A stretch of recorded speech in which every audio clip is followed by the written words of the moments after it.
Laka lantas maut di Jalan Sultan Babullah, Kota Ambon diselesaikan secara kekeluargaan. Kasus laka lantas di Jalan Sultan Babullah, Kota Ambon, Kamis 6 Januari 2022 lalu akhirnya diselesaikan secara kekeluargaan.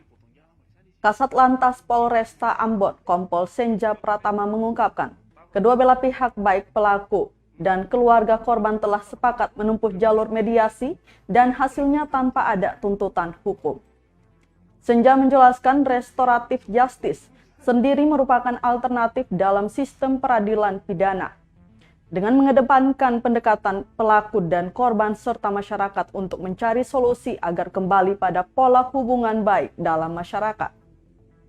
Senja menambahkan dengan diselesaikannya secara kekeluargaan yang mengedepankan restoratif justice, maka kasus ini tidak dilanjutkan lagi ke tahap selanjutnya. Diketahui mobil yang dikemudikan Moses Syukur Radiena, 41 tahun, menabrak seorang pelajar bernama Aulia Sangaji, 17 tahun, yang mengendarai sepeda motor hingga tewas. Peristiwa itu terjadi di Jalan Sultan Babullah, Kelurahan Silale, Kecamatan Nusaniwe, Kota Ambon, Kamis 6 Januari 2022 lalu sekitar pukul 16.30 waktu Indonesia Timur.